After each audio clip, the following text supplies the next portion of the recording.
Welcome to MMT Chats. This episode is brought to you by ISCAR with new ideas for machining intelligently.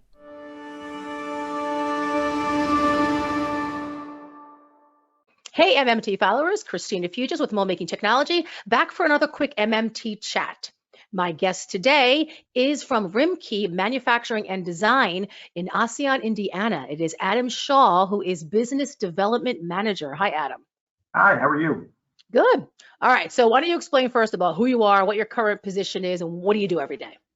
Yeah, so my name is Adam Shaal. I'm the Business Development Manager for Roembke Manufacturing and Design. My job as business development is primarily sales, so reaching out to new customers. I handle all the marketing that we do and the trade shows, setting all that up. And really, I think what it boils down to is educating new and existing customers on kind of what we do and what our capabilities are. All right, so that's a great segue into the next question. So why don't you give us a brief snapshot of who the company is? Yeah, so we've been in business since 1977, so quite a while now. This company started as a small shop with about 10 employees. We were manufacturing primarily brake shaft seals back then and other automotive parts. So we were really in early on the wasteless, flashless transfer molding. And that we did that for about 15 to 20 years. And then in the mid 90s, we started to expand into liquid silicone rubber, so LSR. We developed our own proprietary cold deck system. And now we're, medium-sized company with 75 employees. Nice. Our shop's just around 75,000 square feet.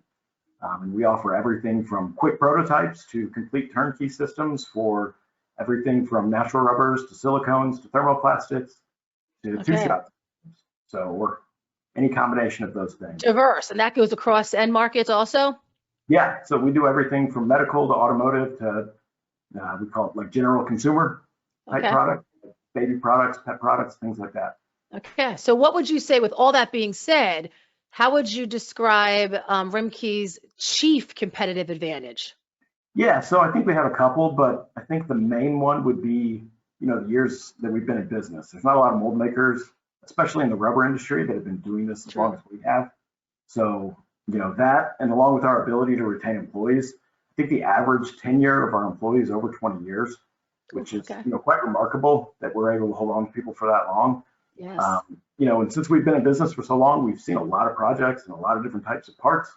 So it's really rare that we come across something that someone on the floor hasn't seen or can come up with some, way of making it. So, there are rare occasions where we come across something that we just can't make, and usually it comes down to part design, and we'll go back to the customer and say, hey, this is a great CAD model that somebody designed, but it's really not manufacturable. Here's a couple things you could do to make it work on the molding system. So yeah, that I think that's the cheap thing that most mold builders, good mold builders, do. You figure out how to make something manufacturable, right? Because a lot of times you get those designs that's a great part, can't mold it, right? Yeah, so I mold it once and it's stuck in the mold forever, right? So exactly. So there's that, and then the other thing that kind of sets us apart is we actually own 14 presses in our shop. So we have 10 LSR presses. Several of those can be converted to thermoplastic as well, and we have transfer presses. So we actually test every mold that we make before sending it out to a customer. We give them samples, they can measure them on their own equipment.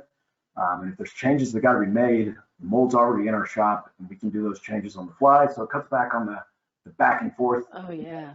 Does Roembke do any production molding with that setup? No, so we don't like to make parts and compete with our customers, but we do pre-production runoffs and testing. And, there are rare occasions where we'll build like a prototype mold and we might manufacture parts for a customer while we're building a production cell. But we really don't focus on actually manufacturing parts. Okay. All right. So your site mentions unique mold designs and machining technologies that allow for easier mold processing. So can you talk a little bit about that? What is so special about the technologies you have in-house and your processes that allow for that? Yeah. So we don't shy away from challenging projects, whether it's a 128 drop valve gated cold deck system or a true two-shot system, we make it work. Our guys are experienced at making challenging geometries and holding tight tolerances. Our shop's climate controlled, which is very important when you're holding really tight tolerances on these parts. And we like to view every project that we do as a partnership with our customer. They're investing a lot of money into a technology that hopefully is going to run for the life of the part, and they're going to generate income off that. So we like to take a holistic approach and think about everything that's going to happen over the life of that mold. We're not just making a mold and shoving it out there and then moving on to the next project, right? Okay, yeah. Is there a specific piece of equipment, piece of software that you think is key to doing that? So we recently invested in a couple 5-axis machines, and that's really helped us out quite a bit. It's funny, we got the machines because we had a couple of projects that really needed them for some complex contours, and then the guys on the shop floor, they start finding other ways to use it, and those machines are booked up all the time now. It's pretty great. That's great. Yeah, that's great when that happens, right? You see things that you never knew you could do before, right? Once you start getting the technology in-house, that's what it's all about. Yeah, they're like, wait, we can do that over there too. That'd be great. Exactly. Why don't you explain the proprietary cold deck systems, the nozzles, and the quick prototyping systems you guys offer? Yeah, so we design all of our cold decks in-house. And since we're doing a lot of testing of all the molds, our application techs really have to use that system every day and live with it. So they're continually providing feedback to us on, what changes we can make to make the life of the operators easier. And that kind of spills over to our customers, right? And then on our quick prototype system, it's something that's really unique to us. It's a true production equivalent system. So it's made the same way that we would make a production tool, hardened steel and all of that. And in theory, you could take a cavity stack out of the quick prototype system and put it into a production mold. So okay. What we're trying to accomplish with that is really learn all we can about how the part's going to actually run, whether the automation is going to work. There are companies out there that do quick prototypes, and they're great, but it doesn't necessarily replicate true manufacturing and production, right? Right. Right, that is true. All right, I know partnerships and partnering up on developing new technology is something that's not new to Roembke, but I did come across recently, you did a quick mold change project with Engel. Yeah. But can you talk a little bit about that and why is that important and what makes that project special and how did it come about?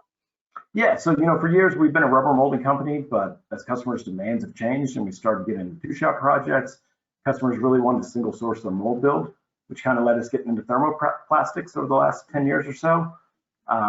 So we're really excited to partner with Staubli and Engel on this project. So we get to show off our thermoplastic capabilities. And it's a great way for us to take this to the show and, kind of show customers what we have to offer. Was there a particular problem that you guys are trying to solve with this project? Yeah, over the last several years, customers have been trying to do more and more with less employees or the same number of employees that they have. So, getting a quick mold change system in place can save a lot of time. It also can cut down on mistakes that we made when you're setting up and hooking up hoses and different things. So really just trying to eke out a little more efficiency, which it doesn't seem like a lot when you're doing mold changes, but if a mold change takes an hour and you're doing that twice a day, and this system can cut it down to 10 minutes or 5 minutes, you can really squeeze out a lot more cycles. It's all about time with you guys. Every second counts, right? So that's a huge benefit. So how does it come about? So if partnerships are so critical to business, right? You obviously are a customer of Engel's, correct? So I'm assuming, is that how this, and Staubli too, you use their products and technology, is that how this comes about? And talk a little bit about fostering, like not everybody does that. Not everybody becomes a partner with their vendors per se, right? And then gets into developing technology. So I think that's kind of special. Yeah, so when we started doing complete turnkey systems about 5 years ago, we really had to grow those partnerships with all of the press manufacturers and the pump guys, and pretty much everyone involved, because we're taking all of those pieces of equipment and putting them into a molding cell, right? So we really had to develop a close relationship with Engel and the different players. And, kind of through that, they got to know us better and kind of made sense for all of us to collaborate on this project. Who's the lead on that? So it would be me, and then there's a lead from Engel and from Staubli as well. Okay. Now, I have to give a shout out to us. So we have our new Plastics Technology Expo in March. Yeah. Have you heard about that show? Are you guys planning to be there to display this technology with Engel? Because I know they're going to be at that show. Yeah, we actually are. So people can come and see this quick mold change in action. They can stand there for a few minutes and watch the operator swap them out. It's a pretty slick system. I think people are going to be impressed with it. That's great. I'm looking forward to that. All right. So before we wrap up, can you provide an example of one of the most significant and recent changes? So we'll say within the past 2 years, Sure. in the use of Roembke's technology. Yeah. Yeah, so at the beginning of this year, we actually partnered with a company in California. So we expanded out to the West, which customers have been asking us for a long time. We really wish you had a presence out here, so it'd be easier. So, that's just a great opportunity for us to grow our customer base and offer service and support out there.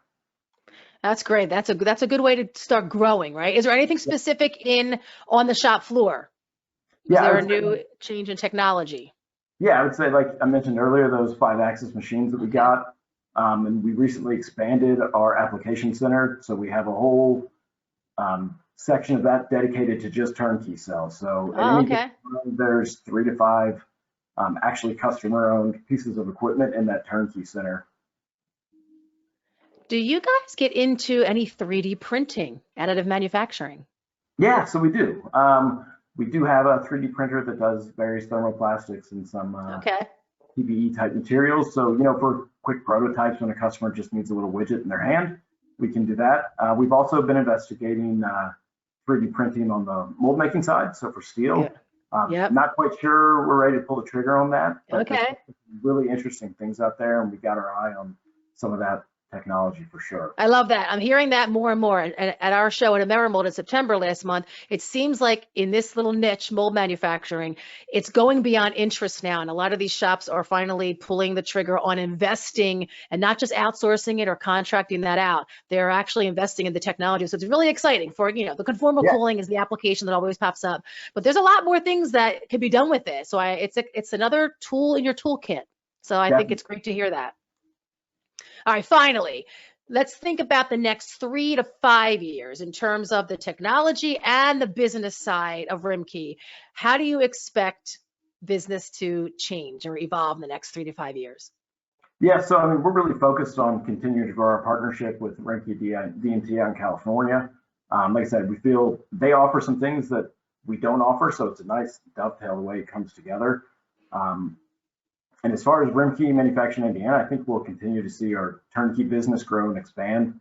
Both inexperienced and experienced customers, on the molding side, really appreciate getting a complete system where it's been debugged, the automation's been integrated, the process has been developed. So literally, it comes into their facility, they flip a switch, they start making parts, right? So it just really cuts down on that time to where they have to develop a process and do all of the trials.